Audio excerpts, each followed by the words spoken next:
Part 1. Factors to consider. When we talk about a grenade selection system, I think there are a number of important factors that we need to consider. The first is player choice. If you're not familiar with Ground Branch, the game has three main types of hand grenades. These are the fragmentation grenade, the stun grenade or the flashbang, and the smoke grenade. I'm happy that in Ground Branch we are able to not only decide the exact number of grenades that we could equip, but also to decide how many we want to bring from each type. I don't like comparing between games, so I'm not going to mention names, but it disappoints me in other games when we are forced to carry a predetermined number of grenades, or when we are restricted to carrying just one or two types of grenade for no good reason, when the game actually has several types that we can choose from. Speaking of options, when you have several hand grenades available at your disposal, the next important factor to consider is keyboard economy. Ground Branch allows us as players to do a lot of things, and a lot of these things are as important, if not more important, than selecting grenades.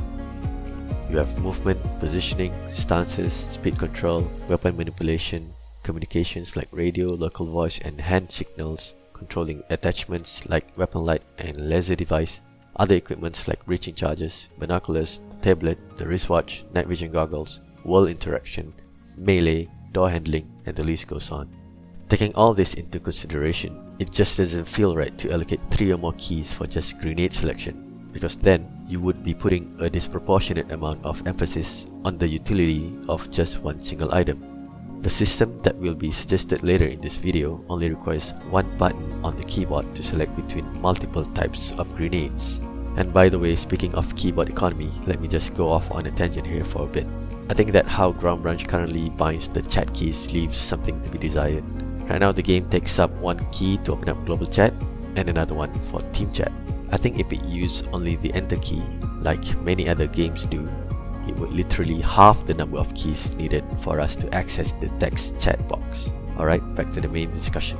The next thing that the grenade selection system needs to be are consistent and direct.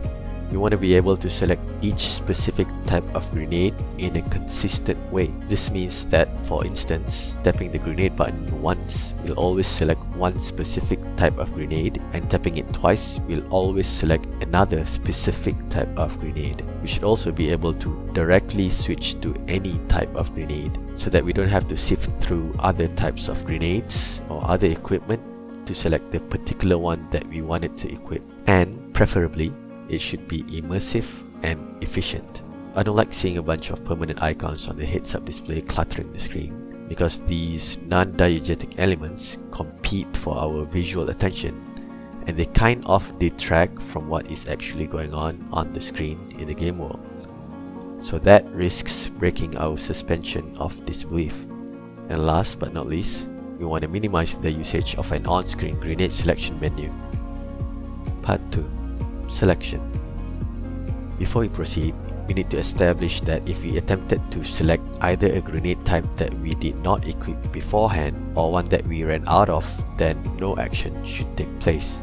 This should be obvious because, after all, we simply cannot equip something that we do not have on our physical person.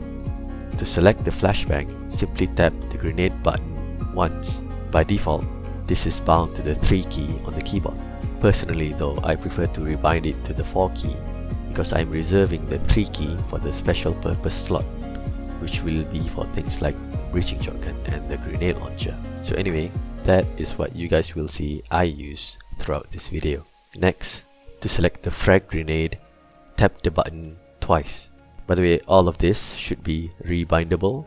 So for instance, if you instead preferred to tap once for frag and twice for flashbang, then you should be able to set it up that way.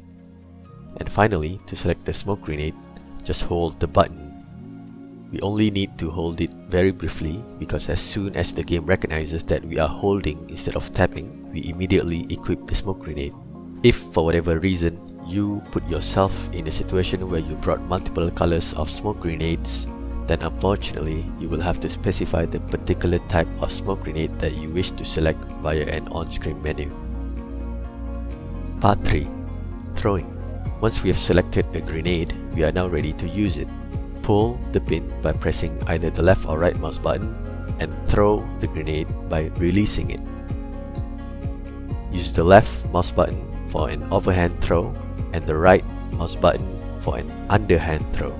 Should you decide to change your mind after pulling the pin but before the actual throw, you can simply switch the pressed buttons while ensuring that at least one of the buttons is kept pressed during the switch. To cancel a throw, reinsert the pin by pressing the reload button. By default, this is bound to the R key on the keyboard.